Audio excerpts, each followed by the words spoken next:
welcome everybody to Fat Guys on a Little Podcast. I'm your co-host, Steve Markey, and always joined by... Charles is here. And today we got a special treat. Besides a Facebook Live, which may not be a full train wreck this week, just a semi-train wreck. We have the person we've been chasing for a while here. Oh, yeah. The Central Michigan story of her life herself. Carrie is here today. Welcome, Carrie. Hello, everyone. Oh, man.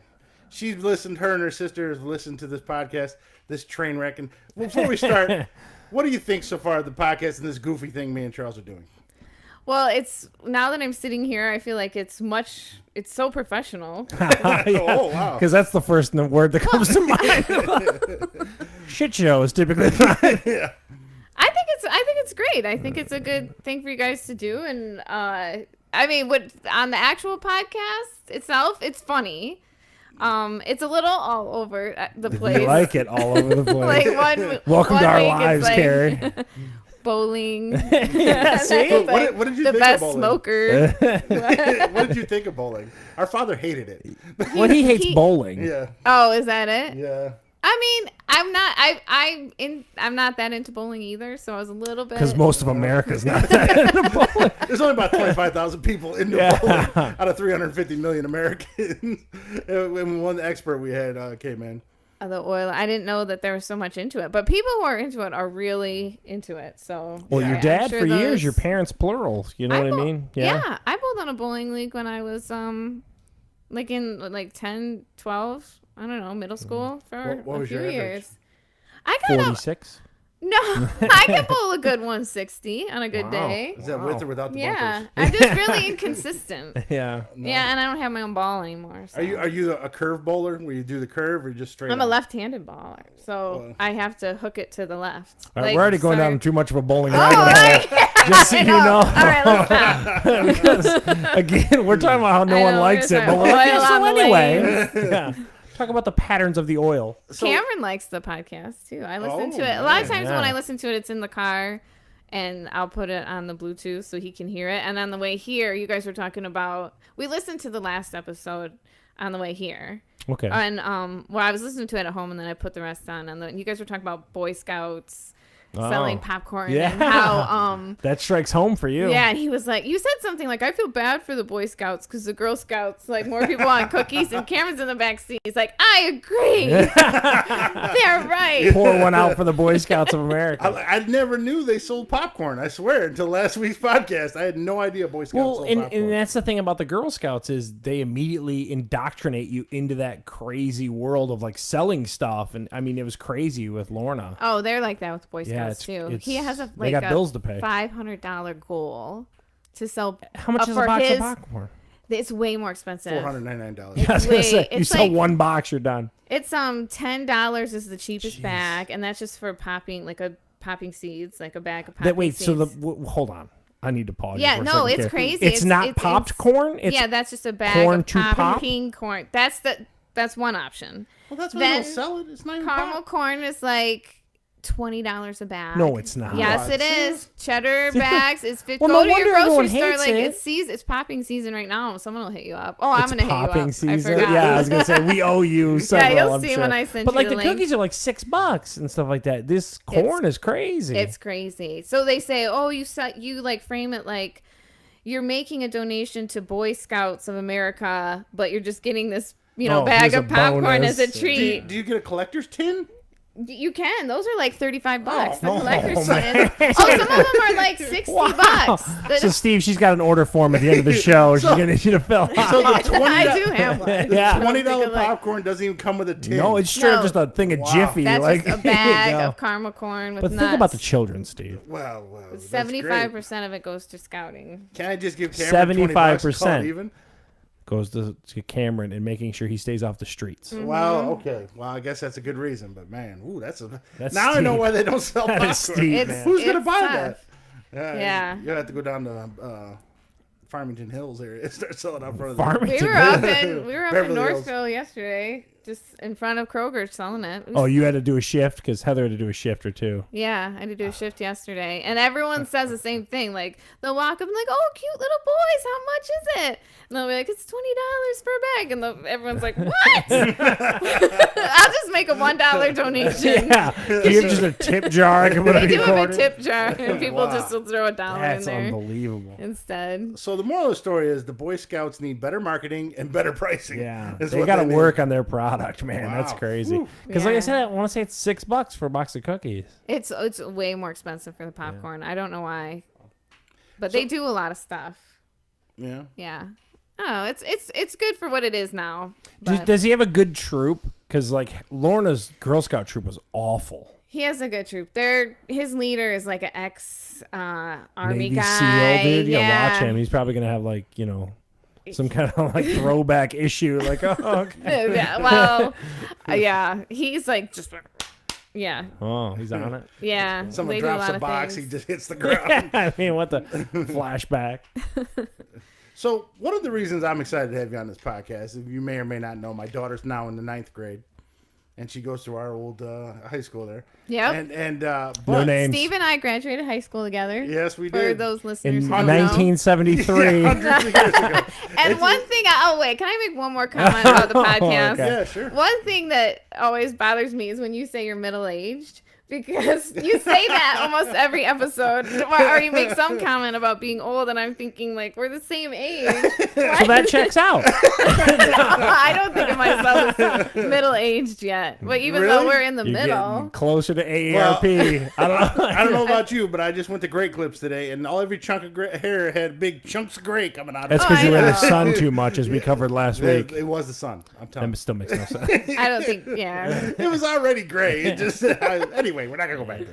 But the reason why I'm excited to have you here, she's in 9th grade. In 4 years, we're soon going to be looking at colleges. And if I'm not mistaken, you went to Central Michigan, correct? Yes. What was your experience like there? And what kind of, if you don't mind, what kind of degree did you go for? And what would you recommend it to 9th graders? Central Michigan. Yeah. Central Michigan. And where is that at? About what? Mount Pleasant. It's in the middle of the mitten. Almost directly in the middle of the mitten. So it's about 2.5 hours, 3 hours from here. Here's what I don't get, and I was talking to Heather about this last. How did you end up at Central? She said the Decretios had something to do with it. Well, The what? kind Dude, a of. family friend thing. It's welcome to the McDonald onion that we're peeling back layers on. It's just no, he went there, the oldest son, and I knew of it through him. I wanted to go away. I knew that. I wanted to Had be to get out of away. Dodge. I kind Yeah. of did. I Wonder just, why. I was really quiet in high school, and I just was like, I felt like I just wanted to go away, and that always seemed exciting to me. And I applied to State, and I applied to Central, and State didn't accept me right away. They were like one of those schools Put that your said, wait list or something like that? yeah, they waitlisted me, and Central accepted me. So I'm like, Central it is. And State was kind of intimidating too, because that campus is so big. Yeah. And And to you like, really got to get drunk there. yeah, well, at Central's a little bit like that too. Oh, is it party I school? think any school Oh is. yeah, I think Welcome to maybe the college life. even more so, because like when you go to Central, there's not a lot of Metro Detroiters there, and there's a lot more Metro Detroiters at State. And those northern girls, they can drink, and those northern Well, what else do they got to do? teenagers- Tip a cow and drink. Yeah, I mean, not to like stereotype or anything, but up north they drink a lot, and so Corn-fed white girls were just pounding the booze. it's a good school though. I won't say it, but it is, when I was there, a party school, but that was before they clamped down on everything. State was like the same way. They clamped down on things a State's lot more. still crazy. We Yeah, were there just State's a few nuts. years ago. It's still nuts. And for tailgating. Yeah, we went to the Notre Dame Michigan State game. It was insane. Yeah, I've tailgated at State a Craziest lot. university we've ever been to. Yeah. I used to go there a lot in the 90s. Yeah, so I used to go down and tailgate at State when I was at Central, or just Do you remember it, or is it all just blacked out of you? I remember a lot of mud, a lot of beer. I would go into the game occasionally. Because, like, But- so she touched on it just a moment ago. Like, when I first started dating Heather 35 years ago, like, she was gone. So, like, Oh, yeah. So, like, Carrie was just this enigma thing who was up Aw. at Central. The enigma. Yeah, and it was use like, that. oh, You can Carrie's use away at school. Get your shirt And says that. What's that? Get her a shirt that says Enigma. Yeah. So, like I said, she was kind of off doing her own thing. Because how many years were you gone for? You were up there for 5 years, I want to say, weren't you? 4.5. Oh, yeah. On the Van Wilder program? I didn't. Well, no, it's I hard to went get 4 years. Yeah. You really got to load up. Most I did schools. just one extra semester, so it wasn't bad. Yeah. So what was your degree in, and what were some of the classes like? I was in broadcast communications. So, look at me. I'm finally fulfilling my degree. Come to your brother-in-law's office and talk on a microphone. This is the most I've applied that degree since I graduated. But no, I did. I went to theater. I did theater a little bit at first. I was in Guys and Dolls. I don't remember that. They came up to see me. I think Heather came, or unless it was just my parents. I don't know. Her mom would also go all the way up to Central, going up like Telegraph. She wouldn't take the freeway. Yeah, they would drive all the way. That's the thing is, Telegraph? Dude, or something, yeah. You could. There was like back ways. She would take like 27 to avoid all the way up. freeway. Yeah, Why? she wouldn't take 96. She was a unique person and didn't like the freeway. She doesn't like to drive on freeways. Even then, if she would. So when I was there, she would have been my age. When I was at Central, my mom was my age. How does that make you feel? Because she really old. Then, does it make you feel middle-aged? In some way, yeah. Okay.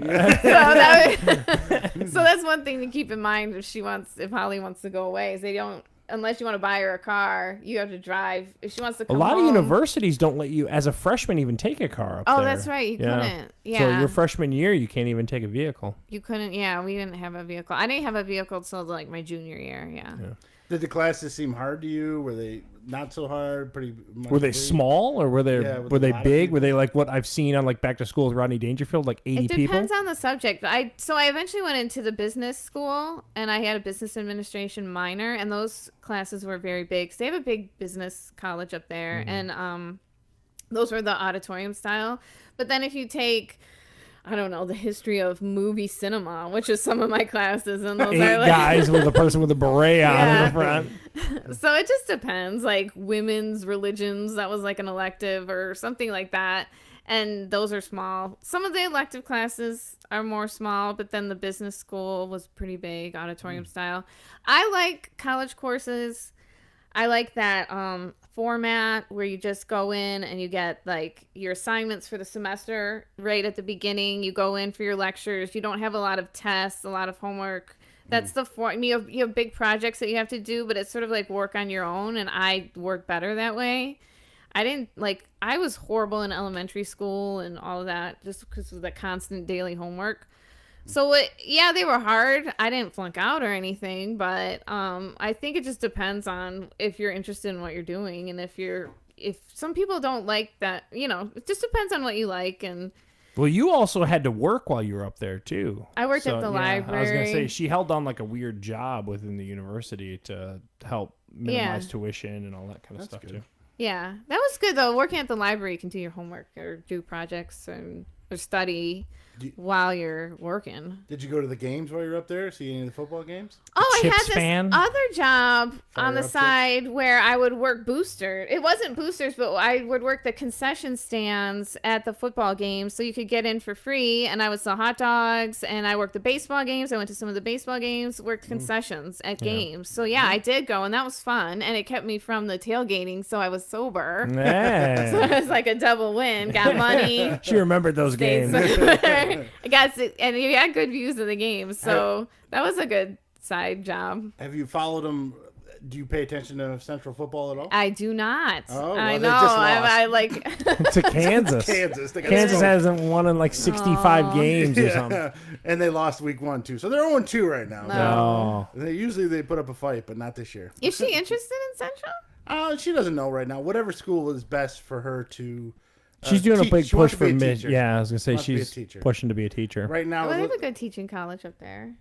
Yeah, I mean it's always an option. Right now, the early winners are Eastern or Wayne State, but it's still up in the air. She doesn't know. She's 9th grade and confused.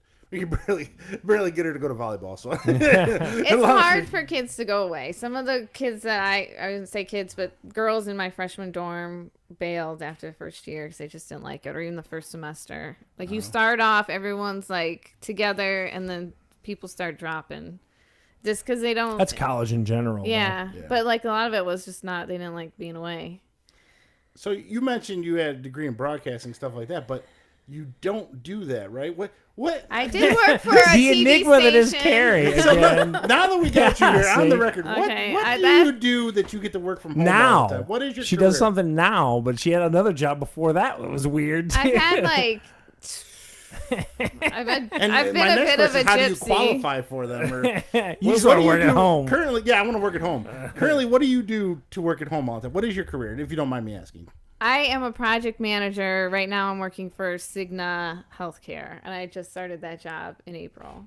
Do you like it? I do like it. Working from home is not as good as, I mean, it's not as, it's good in a sense, like you have flexibility if you're a mom, which I am, or flexibility in your schedule, but it can be also isolating. Like you miss that going in and talking to your coworkers. But I mean, I'm like the Chandler Bing of my friend group. Nobody knows what I do. It does involve a lot of spreadsheets, budgets, I've known it for years. I still schedules. Have I've had a lot of different jobs. So I did work at a TV no idea. station. You were doing something where you were doing like project managing, like training videos or whatever that was for the government, right? Wasn't that before I worked this? for Raytheon for a Yeah. while. Yeah, they sent me to Washington, D.C. a few times. How does your degree qualify you to be a project manager? So I got the degree in broadcasting and business administration was my minor. Worked at an advertising company for a year. Worked at a television station for a year. Then doing, you know what I used to do? You know how you're like watching TV and you see coming up at 11, find out if there's, spiders in your pipe. The There's something like sizzle that. reels? I did those. I would write them, film them, and edit them together. But this is back when you had to like edit by like cutting tape even. Like I learned how But to edit again, things she's real mad to because you real. called ourselves middle aged. All right. She was splicing together. You weren't even using Adobe products? You were No. manual? No, I did This get a is digital literally- editor like towards the end. This is like, I don't want to say what year it was, but it was in the 90s. So when but- you ran the film through the pterodactyl's beak. And Fred Flintstone pulled it along. Wow, that's pretty interesting. So then I got a job writing. So I had no money. Like that was like a very low paying job. And It's like very entry level kind of production, I would assume. yeah. And I was living on my own in Lansing. And then I got a job writing proposals for an IT company. And because I always was writing, wrote those promotions and all that. We said, I'm in a little bit into IT. What kind of proposal are you kind of writing for them? Well, they did training products. So they did, you know what learning management systems are, or web-based courses. So like they would sell web-based courses to Ford. Like they would, Okay. and so I would write a proposal explaining. It was a little bit like tech writing, just what would be included in that course when we sold it to them and what the price was. So I was just writing proposals. It was like tech marketing writing, and they had project management jobs there. I went back to school, long story short, to Walsh College, took project management courses, and then got a project management certification. There's a certification you can get. It's called project management. Through the Project Management Institute, you have to take this test. So I went back to Walsh College and got another degree. Because the job you're in now, you only had, because you just now moved back from Florida to here. You've only had it so long, right? How long have I got the job in Florida, and I worked from home in Florida, and then brought it up here. Yeah. And then I was contracted out to Cigna for 3 years, and then they brought me in house. So there's a look at the enigma. I'm telling you, I man. know mean, it's not some of that it's pretty- exciting, but It's interesting. It's You intriguing. can ask Heather, her sister. What does your sister do? I don't know. if you say project manager, though, people, lot of people know usually know project what. manager, Yeah, it's project manager That's the for. apprentice. I've never heard of a stay-at-home project manager. Usually they got to be at the office, don't they? But Well, now With the team. Yeah. Now it is all online courses that I work on. So it was like, managing when it's just the budget and the schedule, I don't know, you can do a lot of it from home. okay. But I'm on video almost every day, like WebEx. What do you do with your double chin on that video? I know. The Do you, whole like, time I'm stretch on it the video, like I'm supposed to be listening to the person talking, and I'm just like moving my head around, looking at myself. So I don't feel like video conferencing is the best thing in the world. Video But- conference is a little hard. I have trouble like trying to stay awake, especially somewhat boring on the video conference. Video stuff, 'cause you do you ever can't find yourself goof trying to off doze as much. off or like sitting there and be like, When you're on the camera in front, like, or just the WebEx, when you're just on WebEx without video. Without video, you can do whatever you want to. Yeah, I always multitask, but sometimes it's a little bit like, yeah. Now, one other aspect, I guess this goes back to your school and stuff that you tried. I don't know if that was in Florida or here. Was the stand-up comedy? Is that true? Oh yeah. How did that go? Was that hard or nerve-wracking? Yeah, it was really hard. What made you do that? I was just listening to a lot of stand-up when I got divorced, just to sort of like. That checks out. If anyone else is divorced and you're going through a hard time, I just was listening to a lot on Pandora, and I love like Dave Chappelle at the time. I liked Louis C.K. Yeah, she still loves him. Don't let her believe. I do love Dave Chappelle. No, Louis C.K. Oh no, I'm a little bit off him now. After that, I thought that kind of did gross me out a little, but he's still funny. He's still funny, but then his old stuff's funny. Even with him though, after a while, I kind of was like, oh, this is getting old with some of the stuff. But so anyway, I was just listening to it a lot, and I started writing my own jokes, and I decided to take one of those classes. And there's at the Palm Beach Improv. You know, one of those stand-up classes. If you go to Wrigley's, how they advertise it. Yeah. So I took You one. saying yeah? Like you know this? I don't know. They have open mic nights and classes. When are you going? I didn't know. I'm not going. I'm saying I'm aware of it. If you go to like a stand-up comedy class or club, a lot of times they'll advertise, oh, if you want to try stand-up, take one of our classes. It's like a 6-week class. You go. It was on Monday nights. There's like 10 other people there, and we'd each write joke. We'd all write jokes, and then we'd practice them and workshop it. We'd workshop it. I'd get up. I'd do and the goal was to get a solid 5 minutes at the end. And so I had like 10, 12 minutes of stuff. I got up. I did all my jokes, and then they'd critique it, and they'd say it'd be better if you did it this way. And so then I had a tight 5 minutes. By the end of the class. Did Netflix call, or how did that? Well, this is what I got up, and then they had a showcase. Everyone invited like 10 people. It ended up being a night terrified. At the Improv. I know, you were terrified. There was like 200 people there, and then they film you, and you're in it's kind of cool because it's a professional place, and you're in the green room back where the professional comics like warm up and everything, and then you got a demo tape at the end. I still have it. It's on YouTube. That's cool. And then we'll link to that later. I sent it out, and I got out to Wrigley's. I performed at Wrigley's in Royal Oak because their open mic you have to audition for. You have to send them a demo tape. They just won't let you on. I did it for like 6 months. I got paid $50 for like 15 minutes sometimes, and sometimes I just go to open mics. This guy hired me once for some woman's showcase at the Days Inn. Nice. So, I mean, I did a decent job of it. Doing way better than we are here. But it was like I was more nervous about sitting down here than doing that. Wow. Because when you sit next to Steve, it's just, Because I didn't know what you guys were going to ask me. But on the stand-up, you just talk. Yeah. You dictate where it goes. I knew what I was going to say, but some people just go up there and wing it. Well, the Pete's place not Pete's place, but Pete's in Canton off of Plymouth Road. They have open mic nights and stuff like that. I've seen comedy acts there a lot. That's kind of what I knew about. And I know about the place in Dearborn too, off of Michigan Avenue. Okay. Oh, where in Dearborn are they? I can't remember the name of the place. Oh, it sounds like a really good place. It's by Miller. It's across from the city hall. It was in a strip down by Schaefer there. Yeah. I had to, of course, put my spot. Now I can't remember it. Now let me ask: would you have been more nervous if your family was in the audience? I would have heckled the crap out of you, Carrie. With my sisters, no. With my parents, probably yes. Because a lot of my jokes were dirty. I did have some dirty jokes, and so if my dad had been sitting there, yeah. That's funny.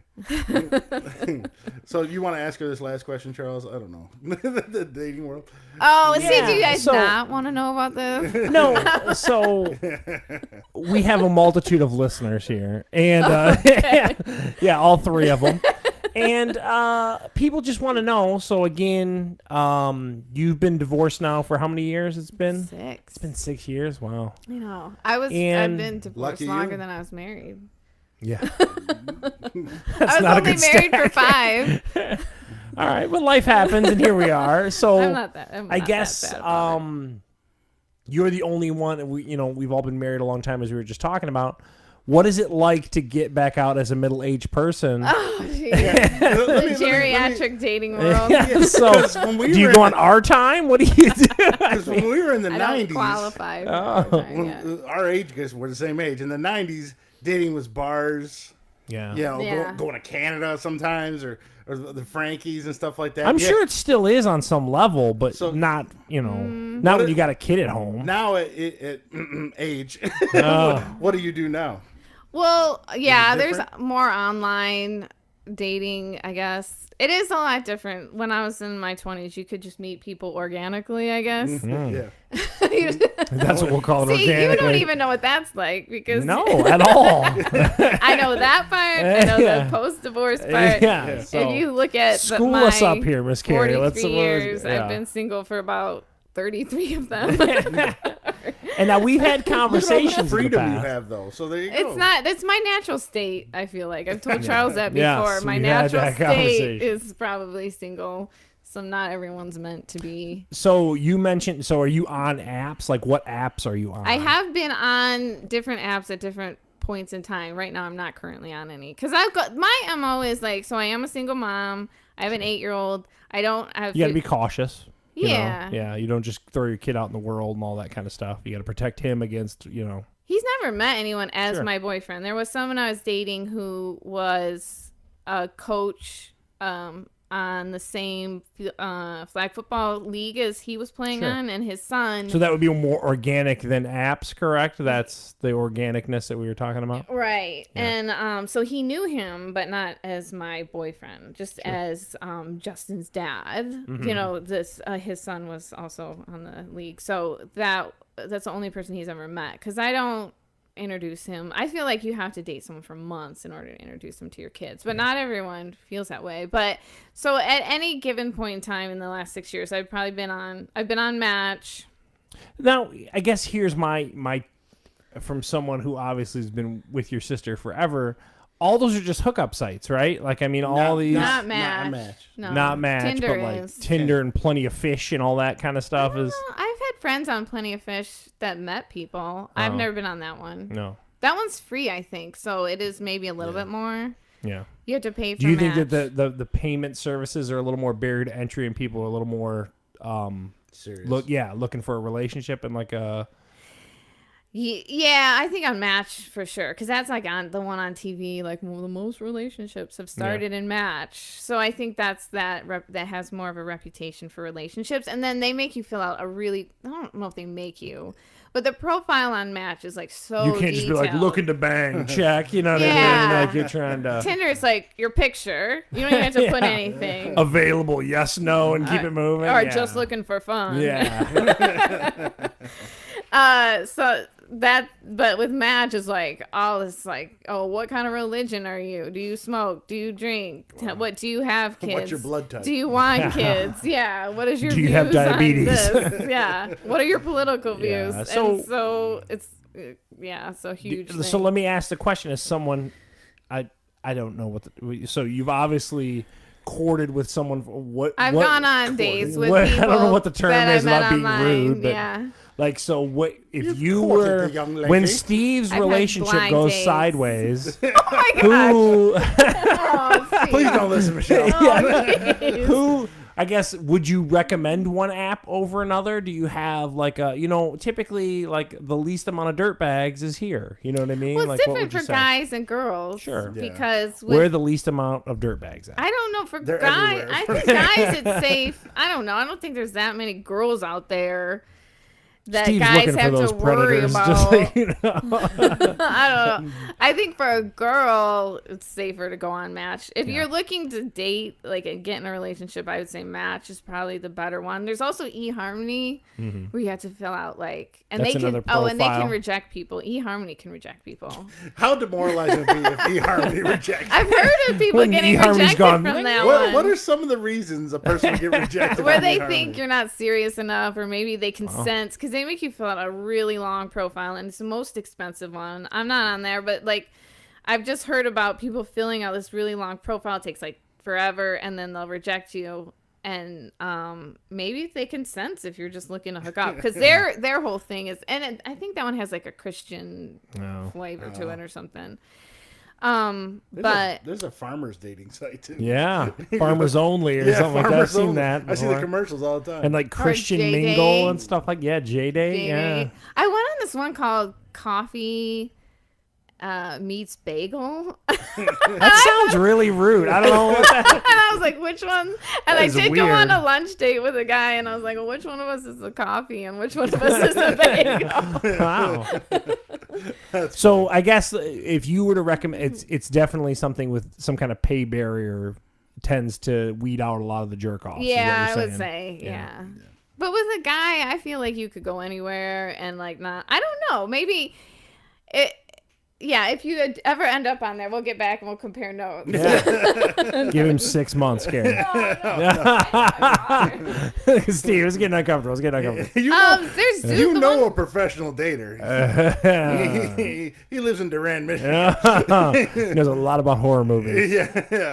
That's a he professional seems like dater. He's pretty happy, like I said. Good for him. But you know, there's like the thing about dating though after divorce is harder because that you come to the table with so much history, and then a lot of guys, if it's a blind date, they want to talk about their divorce or know about your divorce like from the jump, and so then they want to see if you're the crazy person. Yeah, but who's gonna admit that? Like a crazy person, probably. Oh yeah, I was the one that cheated. It was all my fault. Like no one's gonna.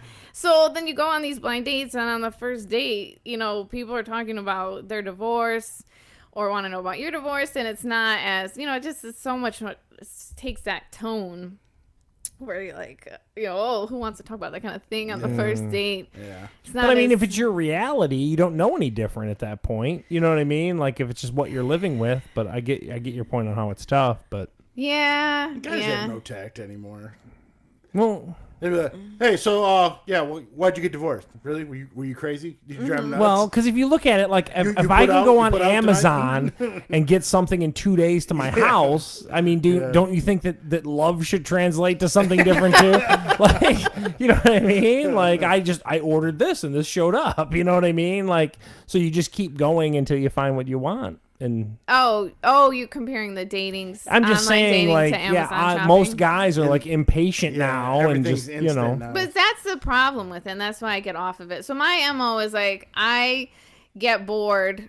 Like I'm pretty happy the way I am. You know, I like my life. She wants to die alone. We've had this conversation many times. But I get bored. And I do get like lonely. So I'll go on for like a couple weeks. I'll start talking to somebody. You need some attention. I'll go out, like when I knew Cameron was going to be gone. Yeah, I need some attention. Yeah, sure. And then... You're so pretty, Carrie. Oh, okay. I'm full. I'm good. I don't need to go online jumps off. For that. Yeah. I just need to go to the store to have someone tell me that. I'm just kidding. So you're saying you don't want to ever get married again? I'm not saying it's not a requirement for her. It's not an end game goal. I always said that if I ever got divorced, I put everything into this first marriage. I'm done. This is everything in with you and Michelle right now. Everything. She is a lucky woman. Hey, she's happy. All right. We got that Steve's everything. I leave her alone. She leaves me alone. It's great. Everyone's happy. No, I'm just kidding. That's awesome. But I'm just saying, I'd have the same mentality. I'd be like, listen, I tried marriage. I did it for X amount of years, and I'm done. But humans inherently are social creatures. Yeah, like at the end of the day, you know what I mean? Like she needs someone to boost her ego every 6 months, so she goes on there and stuff. You know what I mean? Like she just needs a boyfriend that'll leave her alone. No. Come around every once in a while. I do it, Carrie. I do it good. I think that'd be perfect for her. Well, no, I'm not against another long-term relationship, but you don't have to legally bind yourself to someone again. I agree. Oh, wow. That's what I'm saying. You can date people, but... You're not going to be a serial marrying guy with like 6 marriages or something? Nope. If you're done procreating, then what's the point? I mean, no, like, at our age, right? I got married to your sister without any thoughts of procreation. Well, yeah, initially. But you guys were young. You wanted to buy a house together. You just wanted her health insurance. It was really important to me. But she's got Blue Cross. No, I mean, when you're younger, you have different goals. Like you want to build a life together, buy a house together. But then when you're like 43, you already have your life. You already have your house. You've already had your kids.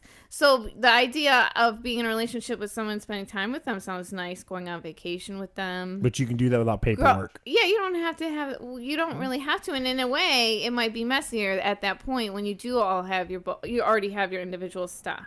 You sound jaded. No, I'm not. I'm more businesslike about it. I know it sounds so bad. Sign this contract. Don't take any of my things because I've got so much of them. She puts Post-it notes on everything in her house. This is mine. Your toothbrush is not to stay in my bathroom. She just chucks it out the door. So there's a weird look at. But it's fun. Honestly, it is fun. So again, I come into it with a fun thing. So I like to go if I am gonna go on a date with somebody. I just want to like chat. BS with somebody about TV, music, whatever. Sure. But it does take a different tone post-divorce because it does always take that, you go down that road. What's your story? What's my story? But it is also fun sometimes. How important is it for him to be funny? Very, very. They have to make me laugh. It's one of my top things. I've never seen a girl say, "No, I want a guy that's totally playing with no sense of humor." I've never seen a girl say that. That'd be those funny. guys got all kinds of chicks. I don't get it. No. Maybe I should go for somebody less funny though. I mean, because it hasn't been working out for me so far. Bill was funny. Yeah. He was funny. I thought so. He had his moments. Did you think he was funny? I got along with Bill. I don't know. I never really met him too much. He tries to be funny. Oh, he tries? Yeah. Okay. Wow. Imagine Cam. Bill's taking shrapnel. He doesn't even know it. Okay, so you just met Cameron. Imagine that, but taller. That's basically it. Yeah, unless you ask her parents, and then they go, he looks nothing like him. Yeah, your son looks identical to your ex-husband. I'm telling you. He has my face, though. He's a pretty boy. He's a mini little Bill. Yeah, it's Bill Cole. Bill Kohler shrunken in a microwave. You posted a picture on Facebook with the color run or whatever. He had color on him. He's in the backseat of your car, I think it was. Oh, yeah. And I saw it. It's the first time I've seen him in a while, the picture. And I caught it, and I was like, God, he looks like his dad. That's all I thought. I mean, they could be twins. It's incredible. It's a miniature. Carrie, you're in denial. He has a mini. His body shape and stuff, but if you look at his face, he is a mini Bill. I get along with Bill. I got no problem with Bill, but that's Bill. That was Bill shrunken in a microwave. Telling me. His build and everything. He's built like Bill, but his face. You do not need a DNA test, right? Oh, no. There's no denying who's his dad. There was never a question. So now we're going to move on a little bit of the movies, and then after the movies, we're going to do a little football, and that's probably when Carrie would be like, I'm out. Yeah. I want to know the ratings for this episode. Okay, well, I'll let you know. Oh, wait, can I make another comment about the podcast, though? Sure. Like, do you guys encourage people to give you reviews on iTunes? Or I don't care. Notice that? Oh, you don't want that? I don't care. No, we do. We want them, but Steve cares. I don't encourage anybody, but... You should ask for reviews. Yeah, we should. I'm not going to change, Carrie. At this point in my life, I'm not going to change. I'm going to rate this one the high. Can you rate individual episodes? Yeah, you can. You can do anything. Okay. We get a lot of traffic to the website. iTunes is weird. It doesn't give us our stats on our podcast for some reason. Oh, you can't. But I have stats to the website where the actual feed from the podcast goes into iTunes, and we're doing all right. I mean, we've had about 2,000 visits to the website in 2 months, so. I mean, that's good. That's 1,999 more than I thought we'd have. So I mean, care about. It's fun. It's all more. This is more therapy. See, back in the day, we used to all sit around and watch football with the whole gang, and everybody click and talk like this. And now it's almost this is the only way we can get people to get. Yeah, we got a podcast where I come over. That's how we get people to come over and talk. Okay. But it's fun. It's easier to justify it with your loved ones. I got to go record something at Charles's house. Yeah, I gotta go. So this week, actually August 31st. Netflix released the second season of the show Ozarks with Jason Bateman. Have you seen the show, Carrie? I just watched the first episode last week because when everyone was making a big deal about the second season, I'm like, oh, maybe that's one I can binge watch. Now, let me ask a question. Is Jason Bateman funny in it? Is this No. Oh, come on, man. Very serious show. Yeah. It's Jason Bateman's Breaking Bad. Okay. That's the best way to describe it. Now, what's the premise? Like, give me the... The one thing... Breaking Bad, Walter White started like just a teacher and turned bad. From the get-go, he is a money launderer for Mexican cartel.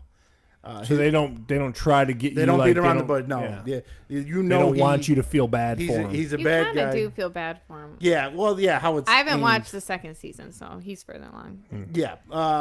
Yeah, and his wife's in on it from the beginning too. Mm-hmm. So She's well aware that he's laundering money. That's one thing Lenny. I never liked about Breaking Bad. Spoilers, whatever you want to call it. If you haven't seen Breaking Bad, well, you're just behind.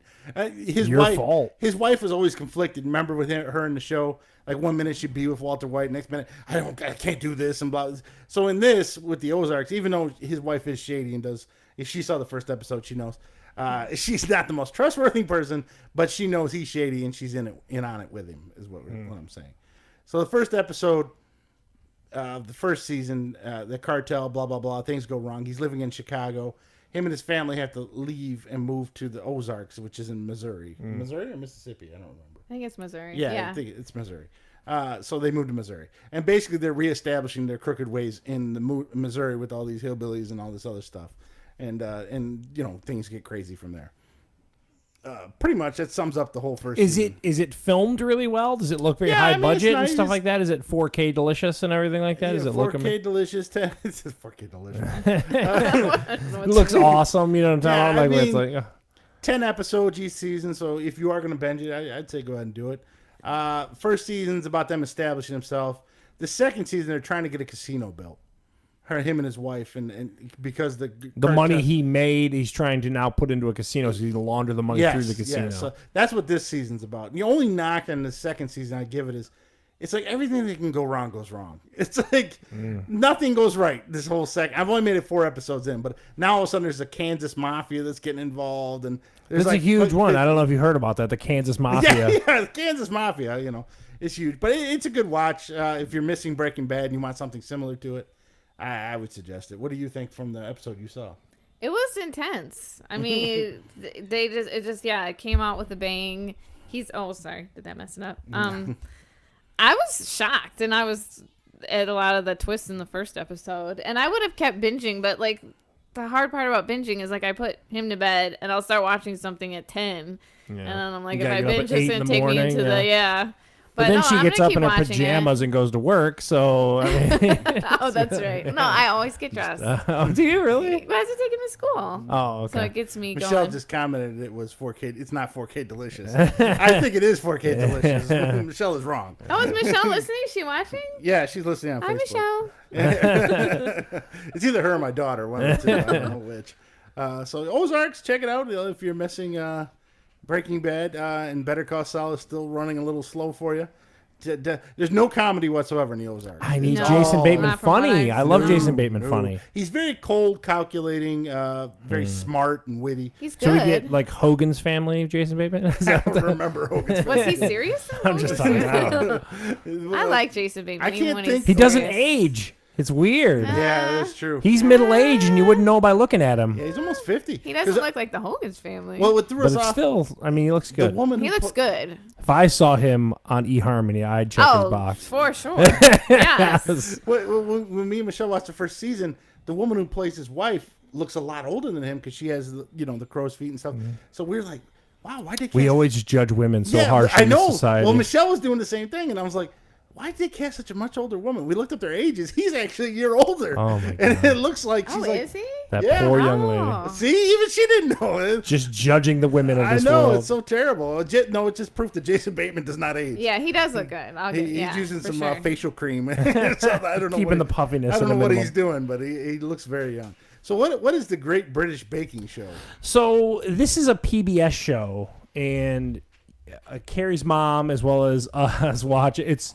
So basically, it's your standard like reality TV show where they bring these folks in, and you have to work your way through standard baking procedures and all this kind of stuff, and then they eliminate someone every day and all this kind of stuff. But it's incredibly British. So what I mean by that is, so you figure a reality show, you work your way through like Master Chef or something like that, you get $1 million or something at the end, or $100,000, whatever it is. At the end of the Great British Baking Show, you literally get a pie, like a cake glass like plate, and that's it. There's no prize money. It's so British, it's unbelievable. And so these people are putting themselves through the ringer, making these elaborate like trifles and crazy cakes and all this kind of stuff. And the judge, this guy's Paul Hollywood, and they have a new judge this season. It just popped up for the 5th season on Netflix, and they replaced the other judge. they destroy these people. So they're panicking, they're watching these, and all for nothing. It's a great show. It's like one of the best things you'll ever see. It's bragging rights. Yeah, that's all it is, Carrie. Like, so imagine you went through the worst reality competition, and at the end they were like, well, here's, a glass plate. Like, what the... No nothing. And these people are crying and doing everything. It's just, it's a great show. And the reason why it's also really neat is because you learn about, like, these elaborate desserts that you don't know. I mean, like I said, a trifle. I didn't know what any of that stuff was. Do they make any spotted dick? Not that I've seen on there. I'm sure that, when they want to capture the lowbrow humor of the U.S. You can't make that. No. Isn't it sausage? No. I don't know. I don't know. I think that's a little too on the tube. But no, sorry. I don't thought it was. But, okay, anyway, it's just the 5th season just came up. It's a great show. They're in this huge tent cooking all this stuff and making these crazy elaborate desserts. I mean, they make like the craziest pot pies with all these different minces and everything in it, and they judge the crap out of these people. It's kind of like Ink Master on the way that they get judged every week. So I'm a huge fan of that show. And again, the 5th season just came out on Netflix. Originally a PBS show. PBS typically will air it, but this time it was on Netflix right off jump, and it's pretty much day and date with when it airs overseas. I'm a big fan of that show. And Magoo's going crazy. So, you telling me you watched the original Jersey Shore? I not only watched the original Jersey Shore, I love the original Jersey Shore. I think it's some of the great reality TV of just the stupidity of these meatheads. So what's the new thing with the family vacation? Well, they've all gotten older. They're almost middle-aged now. And, in their 30s, I think. So a lot of them have gotten older. They've all gone on to have families and kids and all this kind of stuff. But they're still idiots at heart. Yeah, there's a lot of blown out lips and all this kind of stuff. What does that mean? So they've all got like the inflated Kim Kardashian. Oh, are you serious? Lips. Yeah, it's pretty crazy. They're not aging well. Huh? So they you can't tell because they're they're so pulled back. There's no lines, but they're still just as funny. And so they just had Jersey Shore Family Vacation Part 1, where they were in a shore house in Miami, and they brought them all together.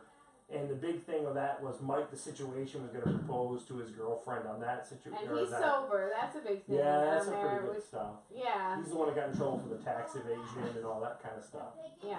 So now Ronnie, whose woman was pregnant in the first season of the Family Vacation, actually has had the kid at this point, and now he got everyone back together where he lives in Las Vegas. Yeah.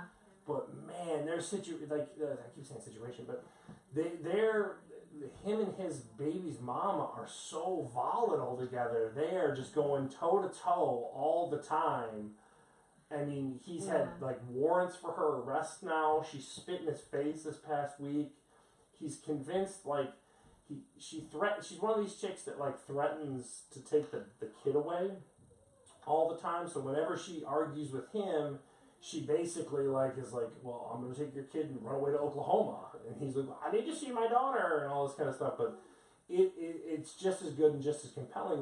What's also makes it really good is it's pretty lighthearted with a couple of the cast members, like Pauly D and Vinny. Yeah. They tend to just kind of goof around still, and that's pretty funny. So. I told Heather, my favorite part of his last few episodes was when the Situation and Vinny were getting in that positive affirmation off. Instead of giving each other digs, they were just coming up with different positive affirmations. Be part of the solution, not part of the problem. Yeah. Yeah, it's really, it's a great show, and that's an MTV show at this point. I think it's, my whole thing with it is, I feel, so I liked the old one, and it was goofy, and they were always drunk, and blah, blah, blah. And then the new one last year in Miami, it was still, lighthearted, but I don't know, Ronnie, I don't like him on the show. Well, his relationships are always the worst part of the show. And they're real, and they're dramatic, and they're dangerous, and, everyone else is so likable. And Ronnie's is oh my God, in the last episode where he was calling for a child welfare check. I'm this shouldn't be on the Jersey Shore. This is getting too dark. Then, I can't help but wonder in the back of my head, I'm I don't know how much of it, because like she's mic'd up and stuff like that too, which is weird. Like when she showed up, she's taking her mic off. Part of it's for show, Yeah, right? but then she takes it off. But that's a reality TV gimmick. Like, get this mic off me, you and know. chucks it at him and everything. And then they wouldn't let they won't let him leave the hotel. Like, he's my baby. I don't know where my baby is. But then the producer's like, no, just stay in this Vegas hotel and let us film you while you freak make out. sure. And they got the most sick penthouse thing in the Palms. Like they put them up in like a 8-bedroom penthouse somewhere with like its own crazy glass shower and everything. It's pretty cool the way where they put them up at. And it's a great advertisement for some of the Vegas hotels. Yeah, well, no, it's Planet Hollywood. Planet Hollywood, yeah, but I mean, I like it. But then I was telling Heather at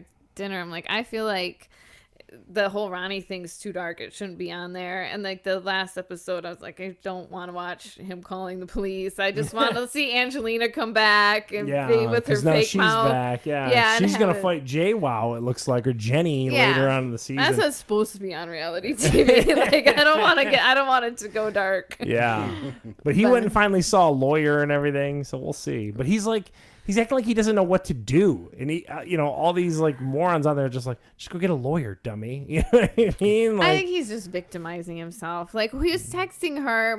She was at home with the baby, and he's like at a pool in Vegas filming the Jersey Shore, texting her like, "Where's my baby? Where's my baby?" If I were her, I would have flipped out too. Like, I'm taking care of your baby. Like, film the Jersey make Shore. like $120,000 an episode or something crazy. Heather and I looked it up. Yeah.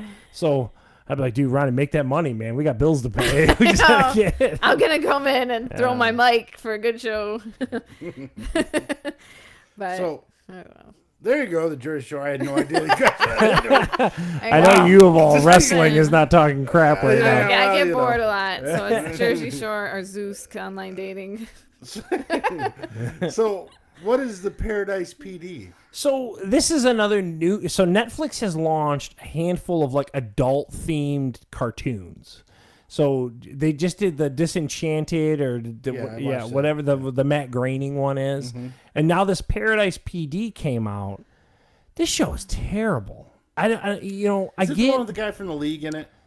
It might be. I don't know. I don't recognize the voices off the top of my head. Yeah, played the douche all the time with the glasses. I don't know, man. But like, so there's like this fine line between like adult humor in cartoons that I can find funny, like Family Guy, to where it's like over the top, where like cartoon animals are running around like dildos and stuff like that. It's just weird. Like that movie Sausage Party. Yeah, like Sausage Party should have been funny, but it just wasn't. Yeah, it's like it tries too hard, and it just sounds kind of is pathetic. That's how you guys describe Sausage Party is how I describe this one, where it's like, yeah, man, like I'm all for adult humor, but this is just, it's a little too over the top. Like, and it's bad, but you can see Netflix is trying for that Family Guy, like, you know what I mean? Like that Adult Swim, kind of like that 30 to 40, not quite middle-aged crowd, just trying for it. And it is just not funny. Smart. That's what makes it funny. Yeah, and like the non sequitur stuff is really good and all that. This one is so bad. I got through 2 episodes and bailed. I could not do it. It's kind of like,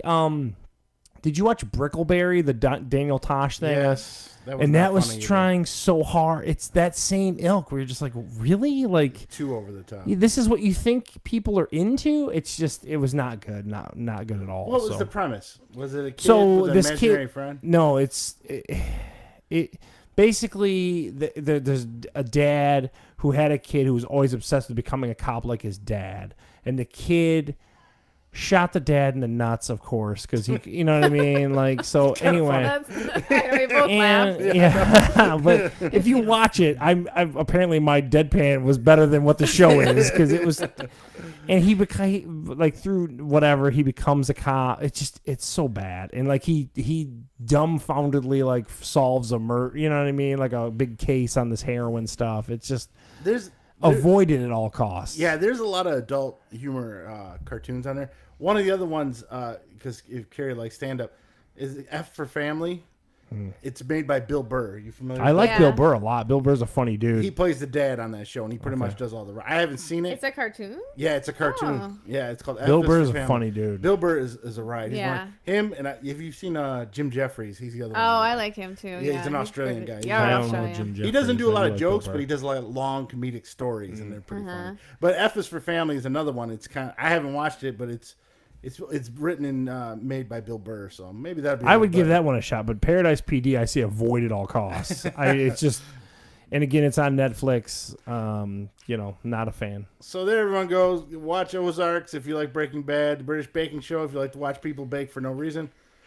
The Jersey For Shore. a glass plate, man. Jersey Shore, Charles and Carrie give that 2 big thumbs up. It makes you feel better about yourself. They're way more into it than I thought they would have been. And Paradise PD avoid at all costs. So I think that's going to wrap it up with Carrie, right? She doesn't want to talk about football, I would unfortunately. have nothing to contribute. Sorry.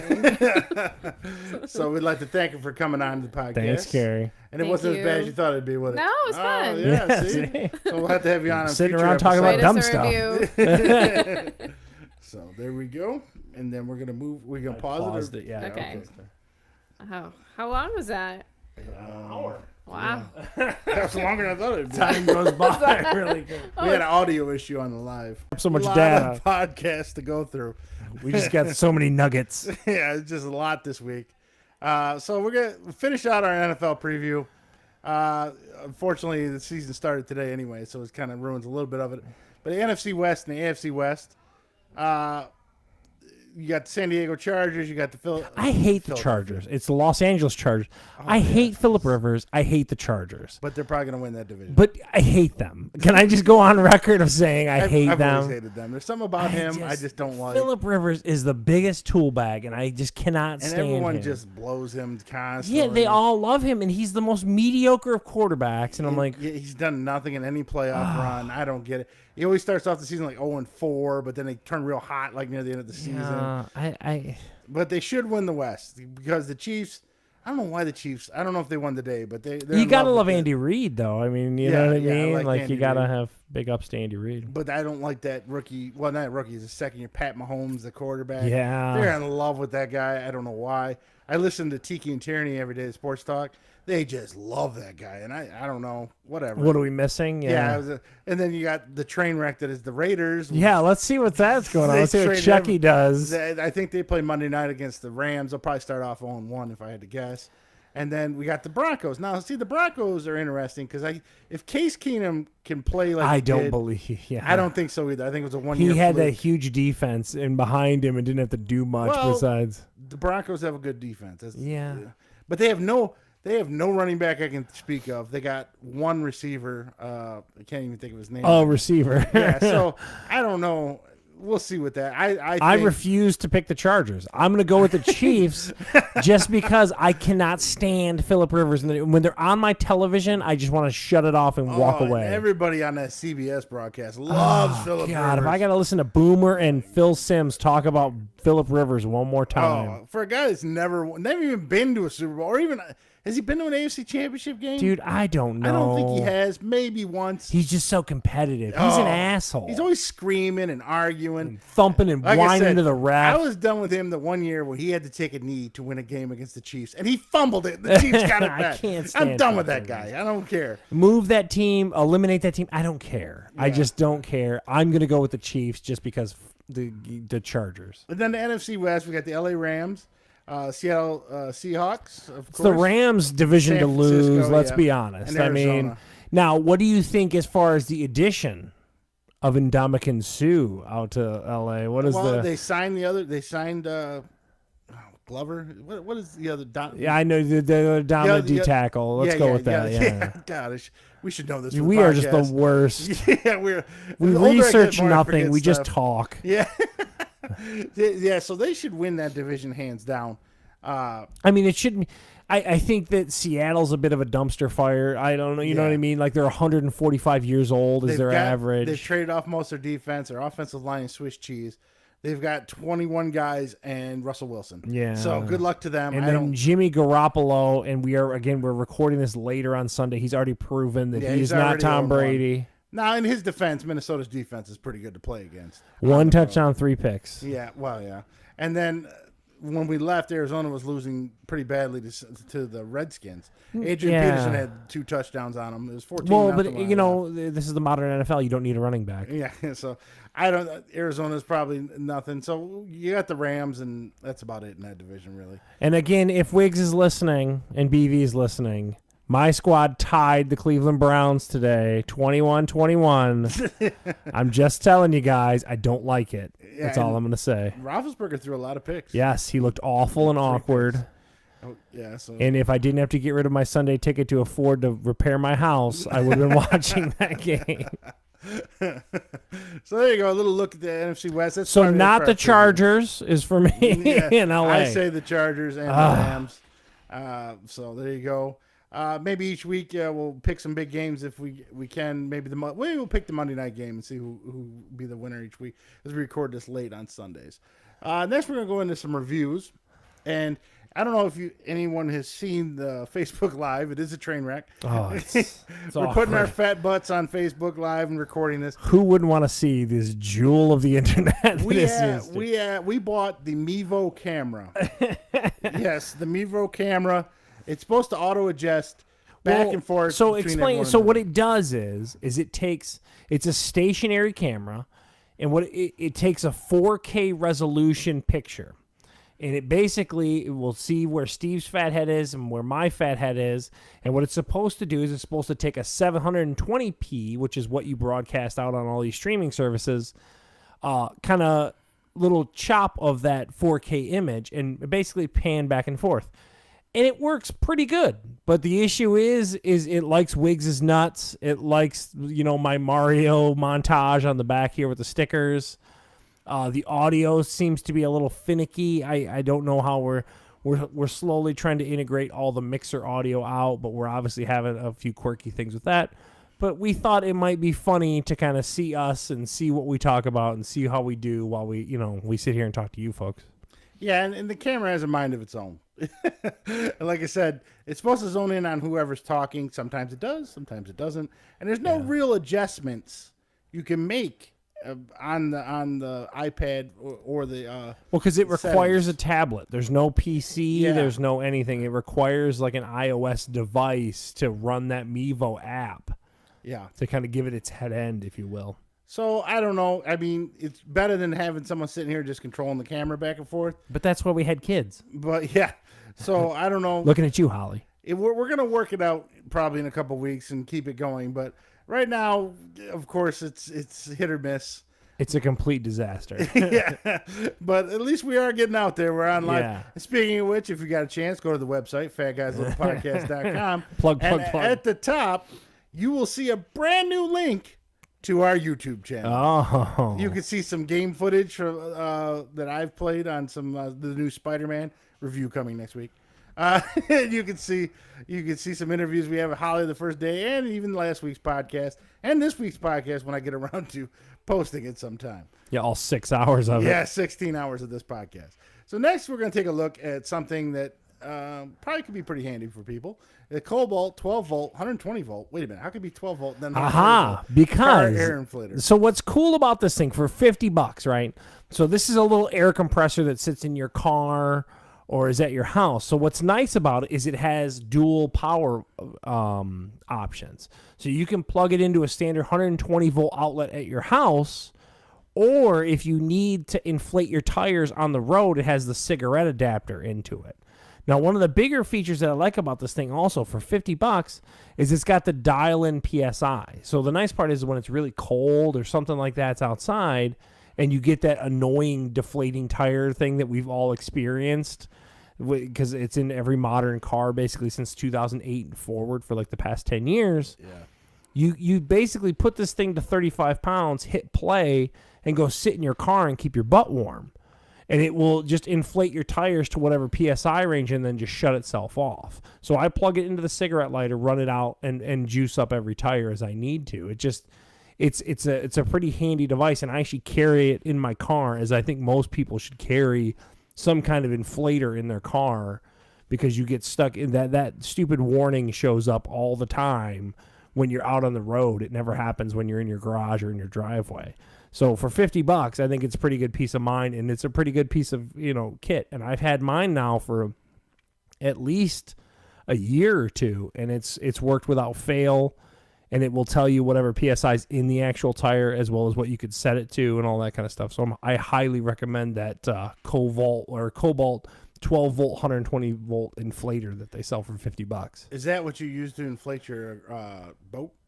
No, I used the pump on that one because I didn't know how to put the adapter into it, but I'm assuming there is some way I could just do that, but I couldn't. I didn't understand how to do the adapter. That could be my own ignorance that stopped that, but I keep it in my car purely just to handle the tires on my car. But if you had to, you could. It comes with all kinds of needles and stuff like that. You could fill up a volleyball for Holly or something like that. But big fan of that device. So the MEVO work in progress and the Cobalt air inflator. If you in cold Michigan winters, you don't want to sit out there and pump your tires up. Great thing to invest in. There you go, folks. Now we're replacing, as we said last week, there was no more wrestling, and I know everyone's very sad about that. But here, our latest segment. Go ahead and hit it, Charles. Tough one. Here we go. They're going to kick the field goal. It'll be Jason Gengel. Out of the hold of Mesco. Good snap. Good hold. And the kick is blocked.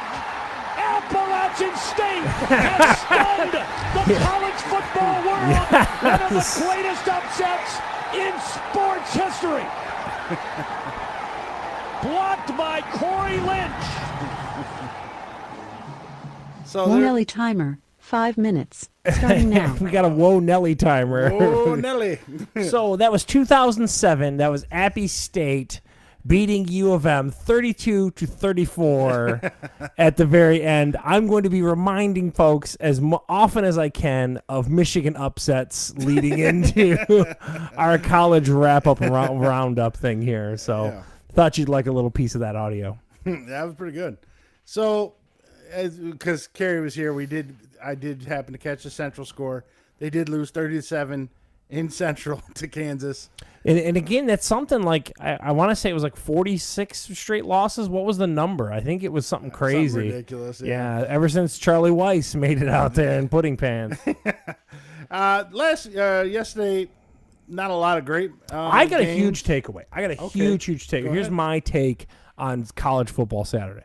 The Pac-12 game that you wanted to profile in Stanford USC was terrible. Yeah, it wasn't. I don't know. USC, they said that like the whole team just got butchered. Everyone left, and it's just a nightmare. And Stanford, I like David Shaw. I think David Shaw is a great coach, and he's one of those like old school kind of consistent dudes. Mm-hmm. But the biggest takeaway is Texas A&M is for real, folks. Yeah, that was, Jimbo that was a good Fisher going from Florida State to the SEC at Texas A&M, putting it on Clemson, the number 2 school in the country, to the last minute. They should have won that game. If you watched it, folks, they fumbled out of bounds through the end zone, allegedly, and caused a touchback in Clemson's ball. If not, Jimbo would have took Dabo down, baby. Oh, man, battle of terrible coaching Dude, games. it was awesome. And I'm telling you, man, that when that stadium starts rocking at Texas A&M, it is electric.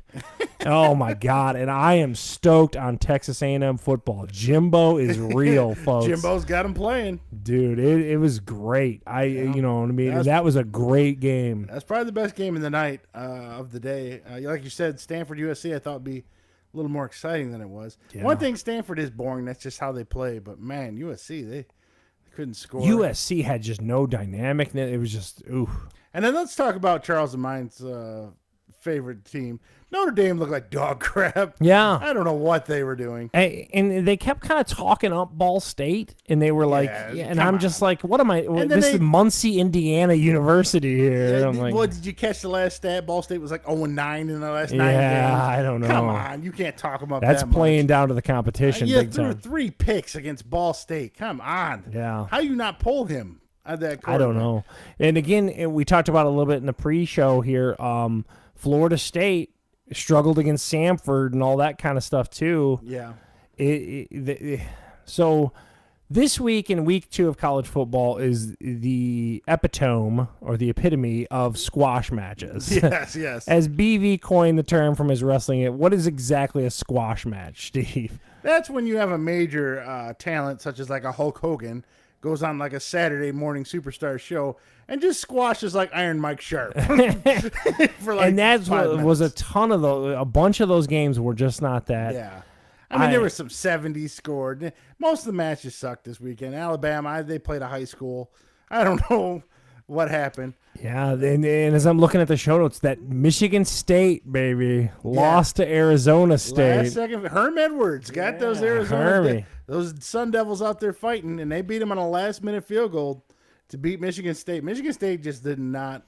They couldn't. It was 6-0 at the half. That's was the score at the. I don't know if you watched that game. No, it was a really late start, like a 10:30 start or some stuff. Yeah. I made it to about the end of the third, and I caught the highlights this morning. Neither team could move the ball. It was 6-3 late, and then I guess a couple late touchdowns. Was there weather or just sloppy football? It was hot. I mean, it was super hot. You're in the desert. They should have known that. But other than that, it wasn't a great match. And Herm Edwards 2-0. Arizona State. The Big Ten as a whole, I don't know if you caught it, but Purdue lost to Eastern Michigan. Yes. That's pretty bad. Nebraska lost to Colorado. Yeah. A lot of big. I've been down on but the big one that came through is Penn State obliterated Pitt. Penn State woke up this week. Yeah. Finally. They weren't. As There's bad as the basically first week. like a very upper crust. Wisconsin, who's always just the wallpaper and like no one cares about. There's Penn State, who seems to be doing okay minus Saquon Barkley, so they're still pretty legit. And then there's Ohio State. But other than that, I'm not impressed by this conference, and I argue with people constantly because as a Notre Dame fan, Your Nelly timer is done. So there you go. yeah, the Big Ten is one of the most overrated conferences. Yeah, right now it's not looking good for the Big Ten. And it's not looking very good for Notre Dame either. They need to pull their heads out of their asses and get going there. I don't know what happened I don't know. there. Yeah. And they play Vanderbilt this week, so they should And win. Vanderbilt was looking pretty tough in the few highlights they were kicking into. Yeah, in all honesty, they should win 30-10. They'll end up winning 22-21 or something like that. Something crazy.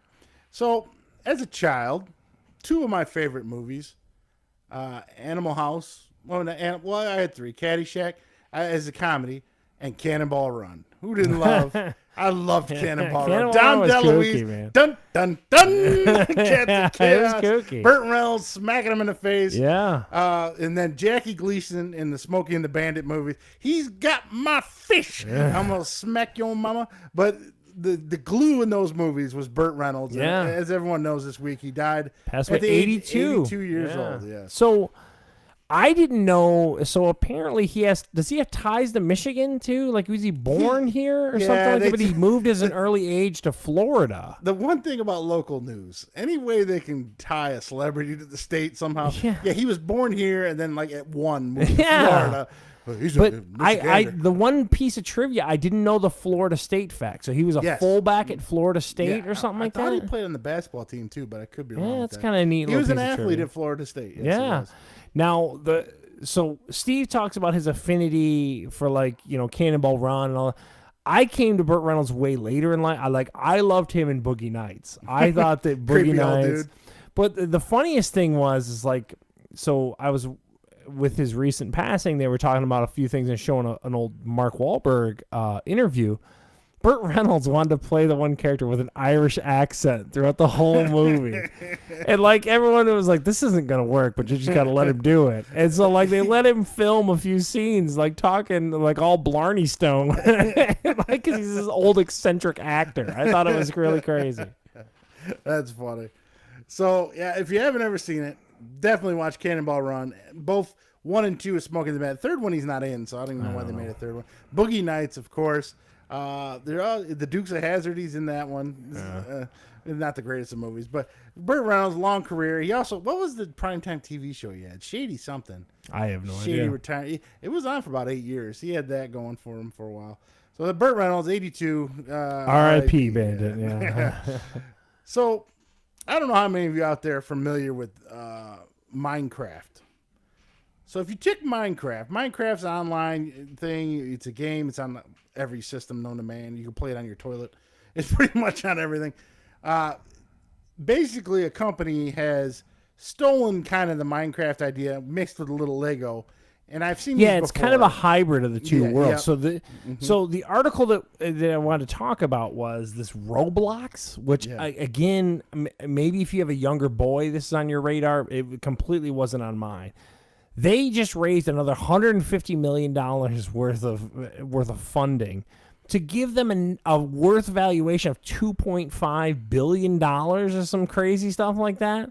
So apparently, this weird knockoff Lego Minecraft thing where these kids can get in here and create these universes and these games, and maybe even Carrie, who left the podcast, is over there saying, Cameron plays it. You know what I mean? I don't know from this, but I just thought it was incredible that the amount of money that they're talking about. And apparently, since 2017, there's been an exponential growth in this game. Apparently, they had 18 or 15,000, user. They sell the figures at Walmart's and Best Buy, and I never knew what it was for. And now I found out it's for a game. Yeah, it's crazy. So apparently, it's another one of those in the long list of Fortnites and PUBGs that we've chronicled on this podcast. Yeah.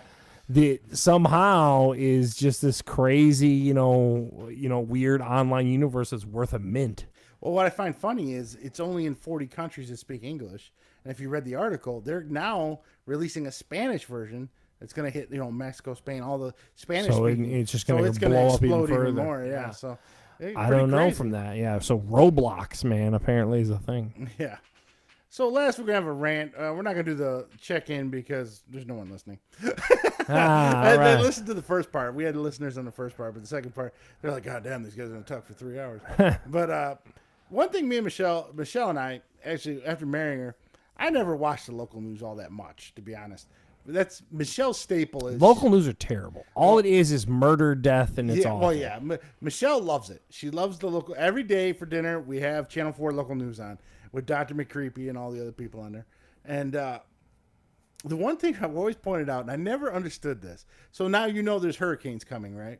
Mm-hmm. They're coming now. Hurricane, whatever it is, Jordan, whatever it is. Why do they have to take the reporter and stick him in the street and stand there while the wind's blowing? Don't realize a hurricane's coming around? Every situation, they have to stick a live report. Like in Hawaii, you had to have a guy stand in front of the lava flow. Why do I need that? Why does apparently do you don't feel it's real until someone's halfway blowing away on your TV show. I mean, you couldn't just take some film of it and then have a reporter at the station talk about it. Why do they need to stand there and talk about it? Well, I guess it's like the people who are embedded with war and stuff like that. You need to see bullets flying to really understand the gravity that is the situation. I don't know. I'm not going to pretend to understand. But for the life of me, every time I watch the local news, or there'd be like a car wreck that happened at 6 a.m. and they're standing on the corner. The car wreck's gone and over with, but the Coco McAvoy is standing on the corner for some reason. I work at the airport, so at the front of the terminal where we're at, I see those news crews pull up all the time. They pull up in these crazy vans with these huge boom things, on top of them, and they hop right out. And it's funny to watch these little prima donnas. They don't get out until the last second, and then they act like they've been standing there the whole time. It's pretty funny to watch. But I get your point. I don't know why I need to see someone blowing away from a tornado to know it's a tornado. There's a hurricane out here, and he's like holding the thing, and everything's blowing. For the life of me, never understood that. Because you didn't feel like that hurricane was going to hit until Joe the reporter was out there. So I see that guy clinging to a pole to save his life. Now I get it. So what is being Rocky Ford? So as we've talked about last week, the May Street Studios took some serious damage. The front of the house is, it had a lot of moisture, wood rot in it. What you didn't know, when the damage hit, there was a live report. I need to show you that it was rotting. And so, and I've talked about how I plan to tackle this project myself. Now, this is a massive project. Steve can point out, and Steve looked at me like I was crazy. Yeah. But the one person who always had my back was my Adrian, Heather Jeanne McDonald. Her middle name's Jeanne. Her middle name is Jean, but it's spelled Jeanne. I don't get it. But anyway, and let me tell you something. She looked at me when the contractor called and said he can do it for X amount of dollars, and was like, basically, you can't win, Rocky. She looked at me, and she's peering into the window, or to the door right now. She looked at me and gutted me. She told me that this Drago that is my house will own me, just like Adrian did to Rocky in Rocky 4. So that is how I was Rocky Ford this past week. There is no tomorrow. Yeah, no, she looked right at me and told me, you can't win. He's bigger, stronger. So there's nothing worse than understanding that you're Adrian, the one who is always there in the trenches with you, no longer has your back. And that's what happened to me. So today I wanted to make sure that my wife, my Adrian, knew that she gutted me. And that's what happened, folks. So you're paying a contractor to come do what you thought you yes, were going to do? so I've abated the asbestos siding that is on the front of my house. That's all down to the sheathing. Mm-hmm. I've skinned the inner walls. We're ready to go tomorrow morning. I'm going to get up and do some more prep work in preparation for some other Rocky to come in and take care of my Drago on the front of my house. It hurt. It honestly hurt. But last week when I asked you, said all the contractor told you 4 weeks. Well, this guy came through, and I think he'll do good work. And besides, he's got insurance. So if my house caves in, I can sue his insurance at this point. You got that going for you. But I'm sorry to report, folks, I will not be fighting Drago. A different contracting company will be taking care of my Drago. So there you go. There you go. Our marathon podcast is now coming to an end. I'd like to thank everyone for listening, or at least trying to, on Facebook Live and other things. You can always catch us on fatguyslittlepodcast.com, Apple iTunes, and, of course, Google Play. Also this week, if you go to the site and you can hit the YouTube icon in the top right corner, you can see some videos we posted. This marathon will be on there. I'm going to try to get one of me putting the studio together, because I thought that would be kind of interesting, because I take all this equipment down and put it back up every week. Yeah, so we're going to do random videos. I'm going to have a lot of game stuff on there. Charles is going to have some. I also might have some drawing stuff. So if you can search Fat Guys Little Podcast, it'll pop up, hopefully. It didn't for Charles for some reason, but I could not find it. Yeah. So thanks again. Thanks again to Carrie for showing up. This is Steve, and as always, joined by Charles. And we'll catch you next week. Before there were reasons to fight, I could understand, but I don't understand this. Even if you win, what have you won? Apollo's still gone.